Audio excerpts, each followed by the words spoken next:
بسم اللہ الرحمن الرحیم۔ ناظرین، آپ کو پتہ ہے کہ پنجاب حکومت کی جانب سے جو خوراک کا ڈپارٹمنٹ ہے، محکمہ فوڈ ہے، اس کو بند کر دیا گیا۔ اس کے بعد پاسکو جو ہے، جو وفاق کے زیر انڈر آتا ہے، اس کو بھی بند کرنے پر جو ہے وہ کام جاری ہے۔ حکومت یہ کہہ رہی ہے کہ ڈی ریگولیشن کرنی ہے اور گندم کی خریداری جو ہے وہ ہم نے بالکل نہیں کرنی، جس کی وجہ سے آپ دیکھ رہے ہیں کہ پنجاب کا کسان جو ہے وہ آج سڑکوں پر رل رہا ہے۔ گندم کا کوئی خریدار نہیں ہے اور گندم جو ہے وہ 2100 سے 2200 روپے میں کسان سے خریدی جا رہی ہے، جس کی وجہ سے کسان جو ہے وہ بے تحاشا پریشان دکھائی دے رہا ہے۔ اس وقت جو ہے وہ پاسکو یونین کے جو عہدیدار، جو ترجمان ہیں غلام نبی، وہ ہمارے ساتھ موجود ہیں۔ ہم ان سے بات کریں گے۔ ایک تو ہم ان سے پاسکو کے معاملات جو ہے ان پر بات کریں گے، دوسرا یہ جو EWR سسٹم پنجاب حکومت کی جانب سے لانچ کیا گیا ہے، یہ کیا ہے، اس سے کسان کو کوئی فائدہ ہو سکتا ہے یا نہیں ہو سکتا، اس پر جو ہے وہ بات کریں گے۔ السلام علیکم جی، وعلیکم السلام۔ سر، یہ بتائیے گا کہ پاسکو جو ہے، جنرل پبلک جو ہے وہ یہ سمجھ رہی ہے کہ پاسکو جو ہے اس نے اس بار خریداری نہیں کی تو پاسکو بند کر دیا گیا۔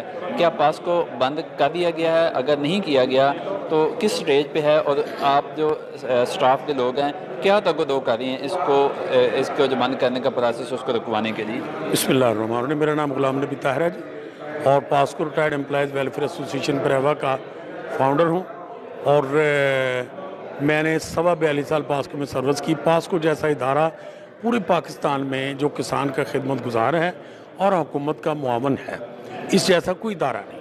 اور اس کی سب سے بڑی خوبی ہے کہ جتنی گندم خریدتا ہے اس کو اچھے طریقے سے سٹاک کرتا ہے، سیو کرتا ہے، پھر اس کو سیل کرتا ہے۔ اور اسپیشلی جو پاک افواج ہے، گلگت بلتستان ہے اور دیگر صوبے ہیں، وہ پاسکو پر اعتماد کرتے ہیں۔ لیکن کچھ ٹیکنوکریٹس اور ٹیکنوکریٹ سے زیادہ جو پرائیویٹ سیکٹر کے لوگ ہیں، جن کا نام میں لینا خوف کی وجہ سے نہیں لینا چاہتا، وہ بہت بڑی بگ گنس ہیں، آپ کو پتہ، سبھی کو، میڈیا کو، ان کی خواہش کے مطابق 2016 میں EWR سسٹم لایا گیا، اور پھر اس کے بعد 2019 میں نعمت collateral management company limited registered کی گئی، جو ذمہ دار اور پرائیویٹ سیکٹر کو، ویئر ہاؤسز کو فیسیلیٹیٹ کرے۔ ویئر ہاؤس غلام نبی صاحب، EWR پہ بعد میں آتے ہیں، سب سے پہلے یہ کلیئر کر دیجیے گا کہ ایک تو یہ بتائیے گا کہ پاسکو کے پاس اس ٹائم گندم کتنی پڑی ہے، اور کیا پاسکو جو ہے یہ گندم خریدنے کے لیے سرکار پر بوجھ تھا؟ کیا آپ سرکار سے پیسے لیتے تھے؟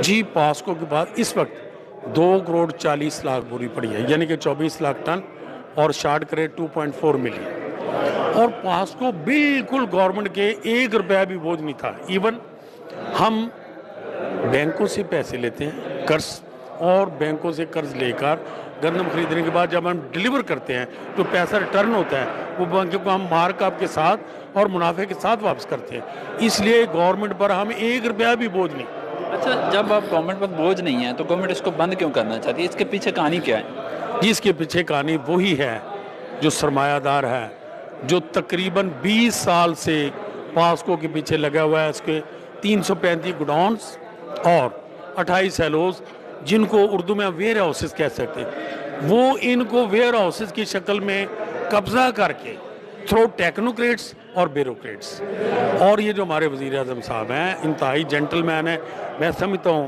بہت اچھے ایڈمنسٹریٹر، لیکن ٹیکنوکریٹس اور بیوروکریٹس ان کی بات کسی اور طرف لے جا رہے ہیں، تاکہ اس ادارے کے جو 363 ویئر ہاؤسز ہیں وہ بگ گنز کو دے کر وہ پھر EWR سے فائدہ اٹھائیں گے۔ اس میں ٹیکنوکریٹ اور بیوروکریٹ کا کیا انٹرسٹ ہے؟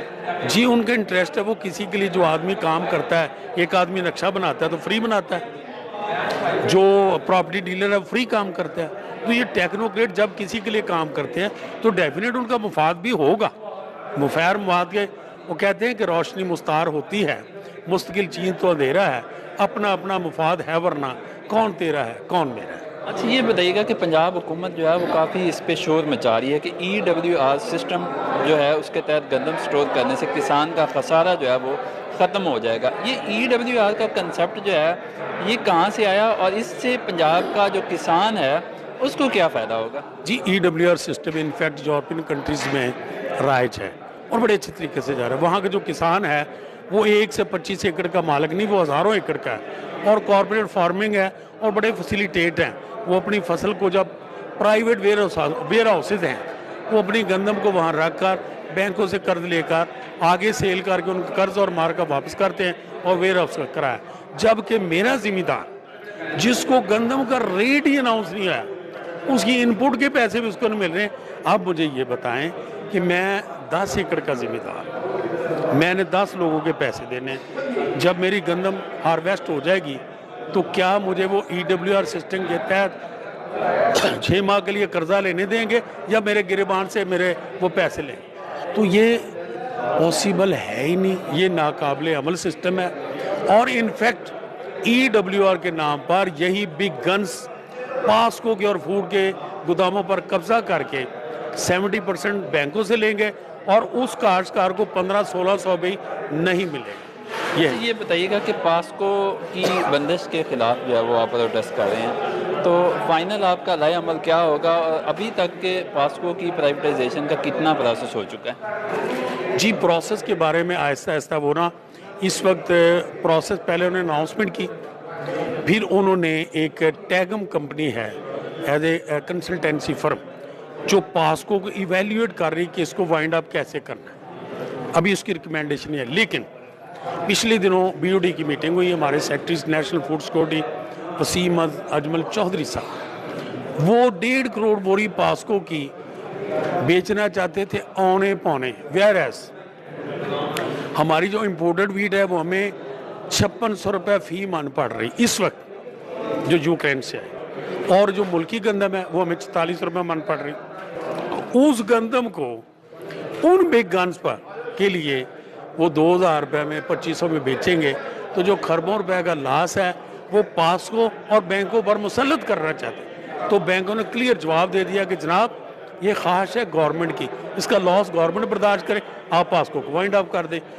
یہ پروسیس انشاءاللہ ایسا ہے کہ ان کی خواہش تو رہے گی، پاسکو وائنڈ اپ اس طرح نہیں ہو سکتا. اچھا ایک آخری سوال کہ آپ نے کہا کہ پاسکو جو ہے یہ بنیادی طور پہ جو ہے کسانوں کے حقوق کا تحفظ کرتا ہے، تو کسان کیا آپ کے ساتھ ہیں؟ کیا آپ کی ان سے بات چیت ہوئی ہے؟ کیا اگلا کوئی ان کے ساتھ مل کے آپ کوئی لائحہ عمل دے سکتے ہیں کہ آپ مل کے جو ہے کوئی سڑکوں پہ آئیں، کوئی پروٹیسٹ کریں یا کچھ بھی کریں؟ جی جہاں تک کسان اور پاسکو کا تعلق ہے یہ چولی دامن کا ساتھ ہے. آپ رورل ایریا میں جائیں، ایک دن سروے کریں کسی ڈسٹرکٹ میں وداؤٹ اینی مینجمنٹ، کسی ذمہ دار سے کہیں کہ آپ نے اگر گندم بیچنی ہے آڑتی کو بیچنی یا پاسکو کو بیچی، تو آپ کو بتایا کہ میں نے پاسکو کو. وہ کیوں؟ ذمہ دار اپنے بیٹے اور بیٹیوں کو جو رشتے طے کرتا ہے اسپیشلی گندم کی فصل میں، اس لیے کہ اس کو پتہ ہے کہ کل جاؤں گا باردانہ مل جائے گا اور پرسوں مجھے پیمنٹ مل جائے گی.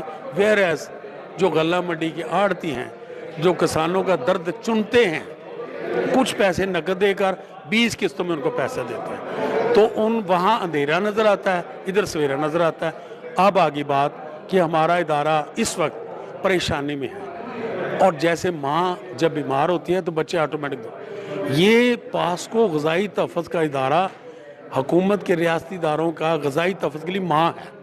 جب ماں پریشان ہے تو کسان پریشان نہیں ہوگا، ڈیفینیٹ ان کو درد ہے. لیکن وہ پروٹیسٹ، ایجیٹیشن، سٹرائکس ہوا وہ اس لیے نہیں کر سکتے، وہ اپنی روزی کے چکر میں جن سے پیسے دینے ہیں وہ ان کے دروازے پر کھڑے ہیں.